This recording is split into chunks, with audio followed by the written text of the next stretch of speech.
La paracha de Kitavo. Ce qui nous intéresse, c'est que la paracha commence par le don des prémices, qui, selon le Maïmonide, montre un signe de reconnaissance et de gratitude vis-à-vis de Dieu, ainsi qu'un signe de soumission à la volonté de Dieu, puisque celui qui a apporté les prémices au temple, à partir des fruits de sa terre, montrait que cette mitzvah était importante à ses yeux, et surtout pour évaluer, pour essayer de comprendre comment l'Éternel l'a gratifié de la terre d'Israël, tout le temps alors qu'auparavant il était un homme humble et surtout un homme pauvre.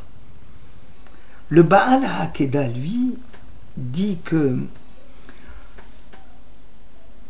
le don des Bikurim vient montrer que toute réussite et tout succès sur le plan matériel provient de Dieu. Même Rabbi Yitzhak Breuer, dans son livre Nachaliel, dit que les prémices que nous apportions au temps du temple, d'année en année, sont une manifestation sans pareille d'une nation heureuse, bénie, qui est assise, qui habite sa terre en toute quiétude et qui manifeste par là la souveraineté absolue de Dieu sur la nation d'Israël.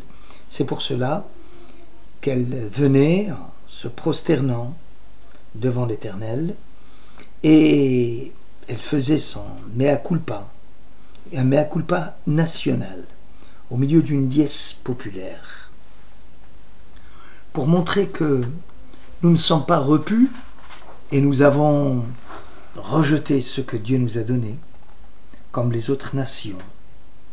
C'est pour ça que le texte dit « Ubata et la Kohen », tu viendras vers le Kohen pour montrer ta soumission à l'Éternel ton Dieu. Nachmanide, lui, penche plutôt sur le côté remerciement pour le don de la terre. Nous remercions l'Éternel, dit Nachmanide, à partir des fruits que nous apportons, les premiers fruits qui apparaissent, les prémices. Et Higata Hayom, aujourd'hui je viens raconter, je viens reconnaître humblement que tu as réalisé avec moi énormément de bienfaits.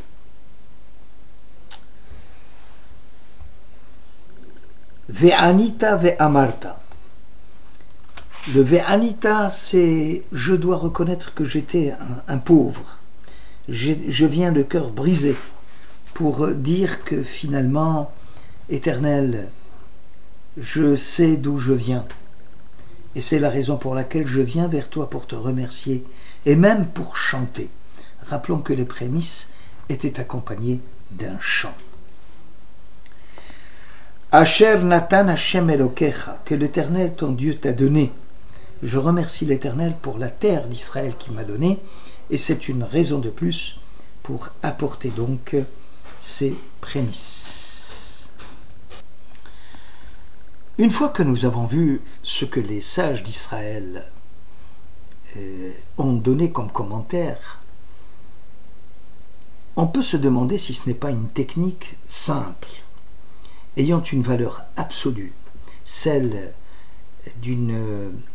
d'un système d'éducation pédagogique qui montre aux paysans hébreux, à l'époque la paysannerie patriarcale constituait la richesse, que ce don était un don qui permettait à l'homme de réfréner ses désirs d'aliénation à l'argent, à tout ce qui est objet de propriété, de possession.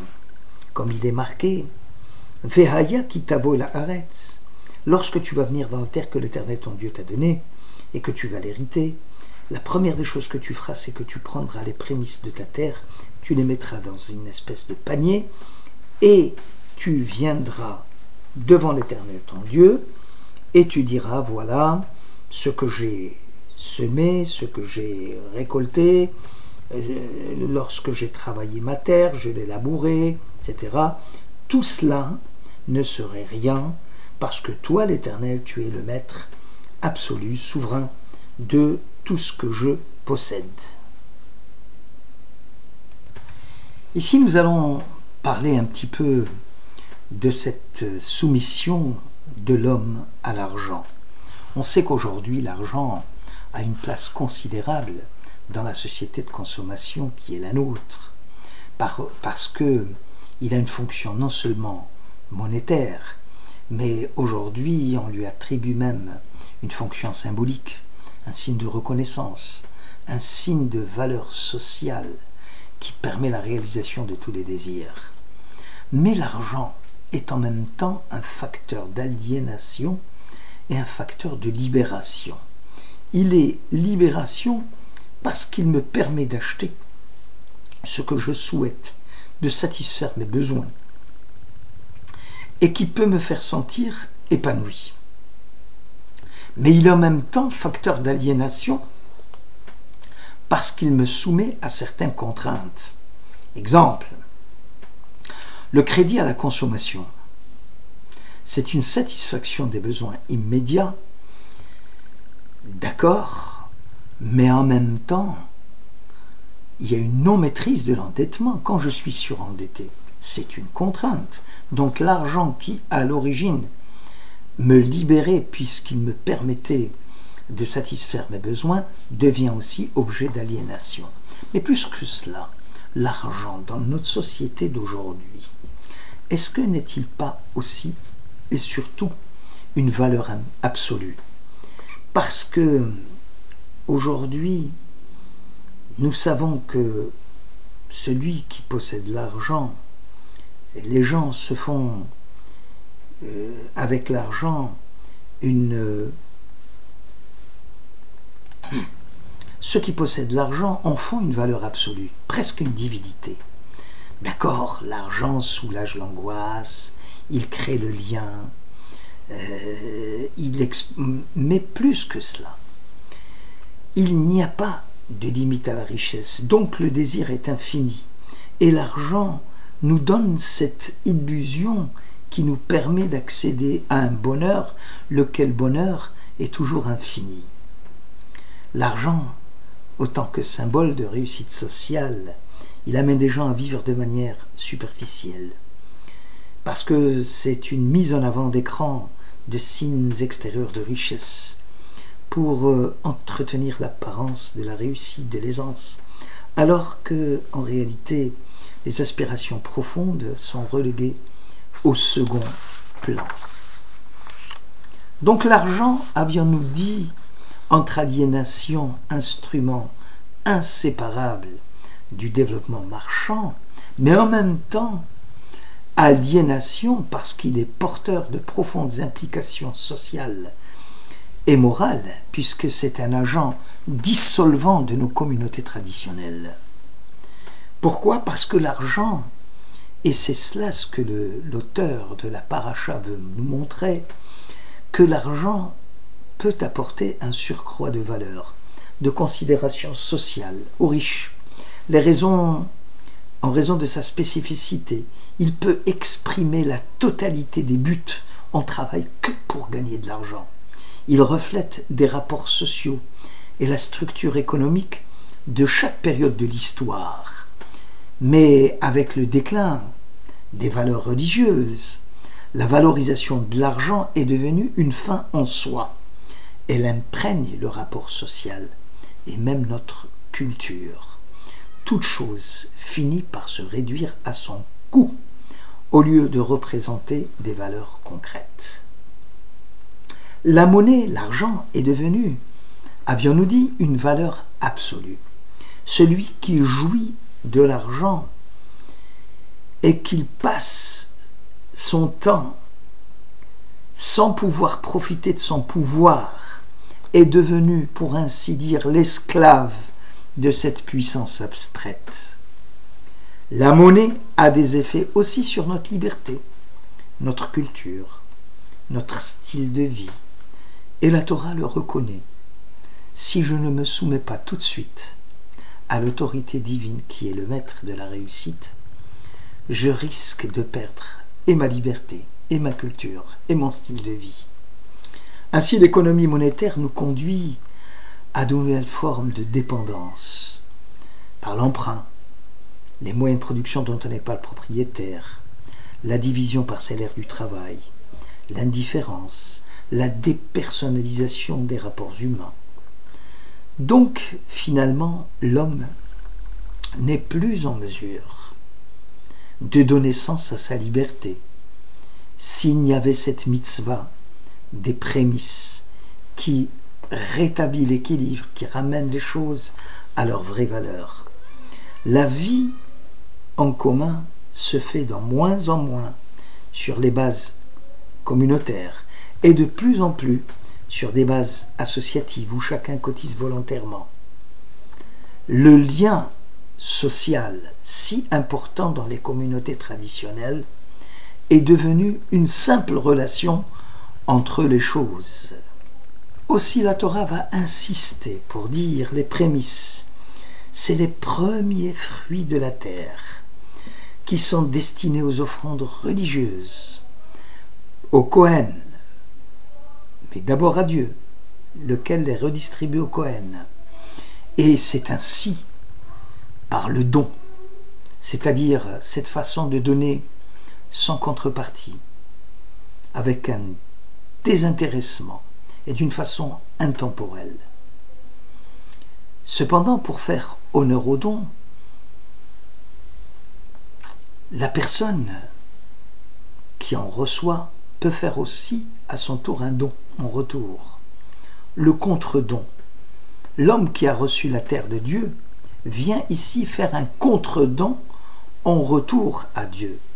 Il ne s'agit pas d'un acte d'échange de valeur, comme la vente ou le troc, puisque le receveur ici n'est pas tenu de rendre. Le don et la valeur du don ne rentrent pas directement en ligne de compte. Donc le donneur qui vient avec ses prémices, il vient par acte de reconnaissance vis-à-vis de Dieu. Si l'homme est exclusivement fait pour consommer de la richesse en une vie terrestre,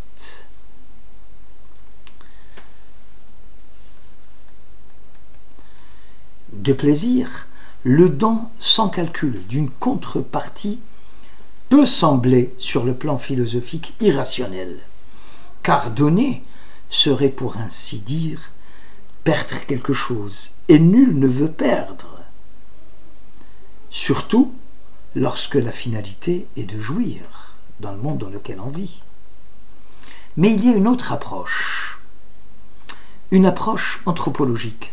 Selon cette approche, la conception individualiste, où l'homme est réduit à un demandeur de plaisir solitaire, il est suspendu à de la consommation personnelle. Là, on comprend que le don puisse être considéré comme une perte.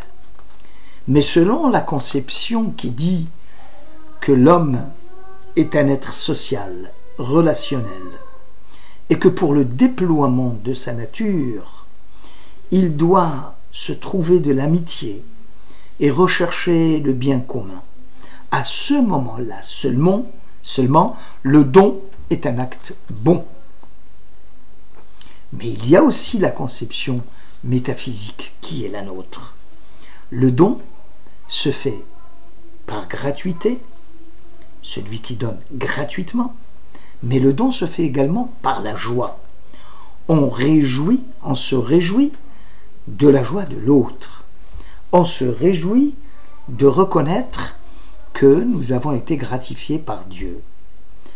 Et en recevant alors une joie personnelle qui est celle même de la gratuité.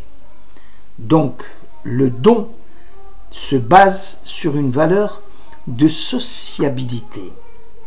Le don Les prémices créent du lien social et supposent que le bonheur personnel passe par le bonheur des autres, ici en l'occurrence les Kohanim. Voilà une conception tout à fait originale de ce que nous venons de dire. Le don à travers les Bikurim reste gratuit, sans contrepartie, désintéressé, intemporel. Il procure la joie et permet surtout à la société d'Israël de vivre dans la quiétude et de reconnaître la souveraineté absolue du Maître du monde. Merci de votre écoute.